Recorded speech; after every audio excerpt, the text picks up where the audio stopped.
ባለፈው ለተፈጠረው ነገር ሶሪ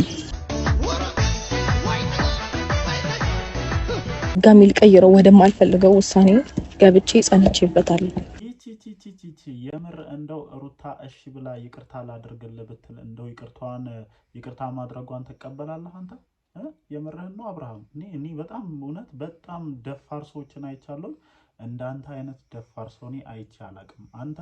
እኔ ከዚህ በፊትም በጣም ደጋግሜ እየተናገርኩኝ ነበረ። አንተ ኤኒ ታይም ሩታን ማስጠቆርና ከዚህ ትዳር ውስጥ የዚህ ትዳር መፍረስ ላይ የኔ እጅ የለበትም ብለህ ራስህን ንጹህ አድርገህ ለሁሉም ሰው ማሳየት እንደምትፈልግ ግልጽ ነው። እስኪ አስበው፣ ቀን የለቀከውን የቲክቶክን ቪዲዮ ይኸው እኔም መግቢያ ላይ አያይዤላችኋለሁ። ከሄርሜላ ጋር እንደዚህ የሆንክ መተህ ምሽት ላይ ደግሞ ሩታዬ ይቅርታ አድርጊልኝ ብለህ ትመጣለህ። በምን ሂሳብ ነው እስኪ አሁን እቺ ልጅ ለአንተ ይቅርታ የምታደርግልህ? በምን አይነት ሞራልስ ነው አንተ እሷን ይቅርታ ለመጠየቅ ሄድከው ማለት ነው? አንድ ሰው እኮ ጥፋት አጥፍቻለሁ ብሎ ይቅርታ ለመጠየቅ ሲሄድና ከዛ ሰው ይቅርታን ለማግኘት እንትን ሲል ያጠፋውን ጥፋት አርሞ መጸጸቱን አሳይቶ ነው አይደል ይቅርታ ለመጠየቅ የሚሄደው። አንተ በቲክቶክ ማለት ነው። ምክንያቱም ይቅርታ እንድታደርግላት አትፈልግም፣ ግን አብርሃም ይቅርታ ጠየቀ፣ ሩታ ደግሞ ይቅርታውን እምቢ ብላ ገፍታው ሄደች የሚለውን ነገር ተመልካቾች ጆሮ ላይ ተመልካቾች ላይ እንትን ማለት ትፈልጋለህ? ቤተሰቦች ላይ መርጨት ትፈልጋለህ? ጓደኞች ላይ የእሷን ቤተሰቦች ላይ መርጨት ትፈልጋለህ? ምክንያቱም አንተ ንጹህ ተደርገህ እንድትታይ ስለምትፈልግ ማለት ነው። ብቸኛ ፍላጎት ይሄና ይሄ እንጂ የምር የሩታን ይቅርታ ፈልገው ወይም ከሩታ ጋር መታረቅ ፈልገህ ይሄንን ነገር እንደማታደርግ ሁላችንም በደንብ ጠንቅቀን እናውቀዋለን። ለዚህ ደግሞ እያደረካቸው ያሉ ነገሮች በቂ ምሳሌ ናቸው። ከሄርሜላ ጋር በባለፈው ቆመ በደንብ ተናግረሃል እኮ አስረድተሃል እኮ አንተ ሌላው አካል አልተረዳህም እንጂ በደንብ ፍላጎትህንና እቅድን በደንብ ለሁሉም ሰው እያሳየ ነው። ህዝቡ አልገባውም፣ ሩታ አልገባትም እንጂ በደንብ እያሳየ ነው። በቃ አንድ ጊዜ ሄጄ ይቅርታ ጠይቃታለሁኝ እምቢ ካለች የራሷ ጉዳይ።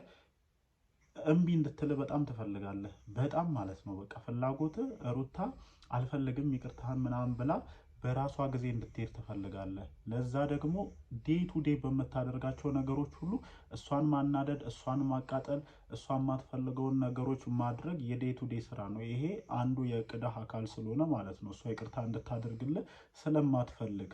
ስለዚህ ዛሬ የሚያደረግከው ነገር ይሄ ነው። በምንም ሂሳብ ሩታ ይቅርታ ልታደርግልህ አትችልም ማለት ነው። እኔ ብቻ የምሬን ነው። እኔ ሩታ ራሱ ቀን ያንን ቪዲዮ አይተሽ እስኪ አሁን እንትን ለማለት ስትመጪ አስበሽዋል? እሱን ለማናገር ስትመጪ ማለት ነው። እኔ እንጃ ብቻ በጣም ስለገረመኝም ጭምር ነው። ሰላም እንዴት ናችሁ የኔ ቤተሰቦች፣ የኔ ተወዳጅ ቤተሰቦች? ደህና ናችሁልኝ? አላችሁ? አማን ነው? አብረሽ በጣም በቃ እያስገረመንና እያስደመመን ስለሆነ ብዙ ነገር ቀደም ያወራኝ ብቻ በጣም ስለገረመኝ ነው። ምክንያቱም አንድ ሰው ይቅርታ መጠየቅ የፈለገ ሰው በእንደዚህ አይነት መንገድ አይደለም ይቅርታ ሊጠየቅ የሚችለው። የምሬን እኔ በጣም ስለገረመኝ ነው። ምክንያቱም ትናንትና የለቀቃቸው ከሄርሜላ ጋር በሄርሜላ የቲክቶክ አካውንት የተለቀቁ እንትኖች አሉ። ኢንስታግራም ላይ ለቀኸዋል ዛሬ ፎቶዋን። ከዛ ደግሞ ጭራሽ ዛሬ በራሴ ቲክቶክ ቻናል ላይ ሩም ውስጥ እንትን ስትሉ ምናምን ማለት ነው ለቀሃል። ስለዚህ እሺ ምንድን ነው የምትፈልገው? እኔ እኮ እግዚአብሔርን ግራ ገባኝ። ምንድን ነው የምትፈልገው? ሩታን ማስለቀስ ነው ትልቁ ዓላማ? በቃ ለምን አትዋትም? እቺ ልጅ እግዚአብሔርን በቃ ተዋት። እቺ ልጅ በቃ የራሷን ህይወት ትኖርበት፣ በቃ ትኖርበት። ተዋት እንዴ! ስትተዋችሁ ለምን ተውሺ? መከራ ደግሞ ተመልሳ ስትመጣ እሷን የሚያሳብዱ ነገሮችን መስራት። ታዲያ እኔ እንጃ። እኔ ብቻ ፍላጎት ምን እንደሆነ አላውቅም። እኔ የምር በጣም ስለገረመኝ ነውና እንዳልኳችሁ ነው በመግቢያ ላይ አብርሃም ትልቁና ትልቁ ታርጌቱ ራሱን ነፃ አድርጎ ማሳየት ነው ለሁሉም ሰው ማለት ነው። እሱ ይሄን ትዳር ፈላጊ፣ እሱ የዚህ ትዳር አክባሪ፣ ይቅርታ እየጠየቀ የተገፋ ሰው አድርጎ ለሁሉም ሰው ማሳየት ይፈልጋልና ይሄ ነገር ይሰራልሃል ብዬ እኔ በምንም አይነት እንትን አላስብም። እግዚአብሔር በምንም አይነት ሁኔታ ይሄ ነገር ሰርቶልህ አንተ ለዚህ ትዳር መፍረስ ተጠያቂ ልትሆን የማትችልበት ምንም አይነት ምክንያት የለም። ማንም ሰው ደግሞ ማለት ነው ይሄንን ነገር አምኖ ሊቀበል አይችልም። ምክንያቱም እያደረካቸው ያሉ ነገሮች በሙሉ በማስረጃ ተሰንደው ቁጭ ብሏል። የምር ሩታ የሆነ ሰዓት ላይ አንተን መክሰስ ብትፈልግና በእውነት አንተን ማሳሰርና ማስቀጣት ከፈለገች ለዚች ልጅ በጣም ቀላሉና ተራው ነገር መሆኑን ታውቃለህ። እስካሁን ድረስ በትክክለኛ ሁኔታ ፍቻችሁን ስላልፈጸማችሁ አንድ ሩም ውስጥ መገኘታችሁ ብቻ ራሱ ማለት ነው በትዳር ላይ በማማገጥ በሚለው በደንብ ሊያስከስስ ይችላል፣ በደንብ ሊያሳስር ይችላል። እና በጣም ትዕግስተኛ ናት። እኔ በጣም ማለት ነው እግዚአብሔርን በጣም እኮ ሰው እኮ በእንደዚህ በትዳሩ ሲመጣበት በጣም ብዙ ነገሮችን ሊያደርግ ይችላል። በጣም ብዙ ማለት ነው ግን የራሱን ህይወት አበላሽቶ የሌላውንም ህይወት እስከ ማበላሸት እና እናንተ ግን ሄዳችሁ ትቁስቁሳላችሁ፣ ልጅቷን ትነካካላችሁ፣ የማይሆን ነገር ታደርጋላችሁ።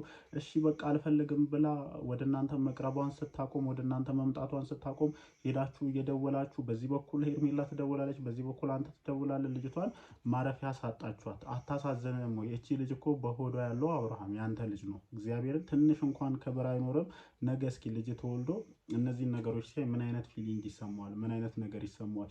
ያንንም ነገር ነው ማሰብ ያለበት። ዛሬ ላይ የምታደርጋቸውን ነገሮች ብቻ ሳይሆን አረቀህ ማሰብ አለብን። ነገ በህይወቴ ላይ አሁን ላይ የማደርጋቸው ነገሮች ምን አይነት ነገሮችን ያስከትላሉ ብለህ ማየት መቻል አለብህ። አንተ ግን ጭራሽ ማለት ነው እኔ እንዴ ሄርሜላ እውነት በጣም ማለት ነው አደገኛ የሆነ ሙጠምጢ ማሰረታበታለች። አደገኛ የተባለ ማለት ነው። እኔ ያ ሰዓት ይመርመርልን። ከዛ ሰዓት ጀምሮ አብርሃም ደህና አይደለም። እኔ በጣም ብዙ ሰዎች በተደጋጋሚ ትሉኛላችሁ።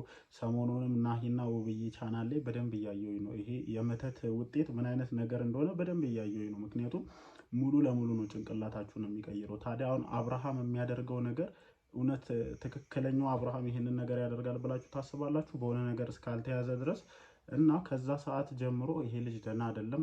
ይሄ ሰዓት ይፈተሽልን ወገኖቼ፣ ይፈተሽልን በየትኛውም አይነት እንደው ቅርበት ያላችሁ የአብርሽ ጓደኞች ይሄ ሰዓትን በደንብ ይመርመርልን። አብርሃም ቢቻል ጸበል ቦታ ይሂድ፣ በደንብ ሲጮህ ምናምን ምና ይመስለኛል። እና ከዛ ሰዓት ጀምሮ ልጁ ኖርማል አይደለም። በደንብ ደግሞ ለመሄድ ስንሞክር ራሱ እንደዛ አይነት ነገር ነው ያለው እንጂ አንድ ጤነኛ የሆነ ሰው ሚስቱ 9 ወር ደርሳ ለመውለድ የተቃረበች ሚስቱን በዚህ ልክ እየተከታተለ እረፍት ሳይሰጥ ያስለቅሳታል፣ እረፍት ሳይሰጥ ያሳዝናታል ብዬ በምንም አይነት ሁኔታ አላስብም። ኢቭን አስባችሁታል? እስኪ አሁን እኔ ሌላውን ነገር ይወዱ ደግሞ ክርር ብሎ የሚከራከሩት ነገር ማለት ነው ሄርሜላ እኔ ሩም ውስጥ ድረስ አትልም፣ ለአንቺ በዚህ በድራማ ምናምን አድርገን ልናሳይሽ ፈልገን ነው ምናምን እና አሁን ምን እየሰራችሁ ነው? እግዚአብሔር እኔ እንደውም ቀን ቪዲዮ ሰርቻለሁኝ ግን እንትን ላይ የተለቀቀው ቪዲዮ አላየሁም ነበር። በአጋጣሚ እንደውም ዛሬ አመለጠኝ፣ የሆነ ጉዳይ ላይ ስለነበርኩኝ አምልጦኝ አላየሁትም። እና አሁን ተመልሼ ሳየው በጣም ነው ያስገረመኝ። እና በምን አይነት ሂሳብ አሁን ይቅርታ እንድታደርግልህ እንዲሄድክ ብቻ ምንም ሊገባኝ አልቻለም። እናንተ ተፋቀሩ፣ ተዋደዱ፣ የፈለጋችሁን ነገር አድርጉ። ግን እቺ ልጅ ፕሊዝ ተዋት፣ በቃ ተዋት በእናታችሁ። እንዴ አታሳዝንም? አብርሃም እንዴ ከአንተ ጋር እኮ በጣም ብዙ አይነት ነገሮችን እኮ አሳልፋለች። እንደው ዛሬ ላይ ላወቅነው ሰው ራሱ እኮ ውስጣችን ይራራል፣ ውስጣችን ያዝናል። ለዚች ልጅ ትንሽ እንኳን አዘኔታ የለህም።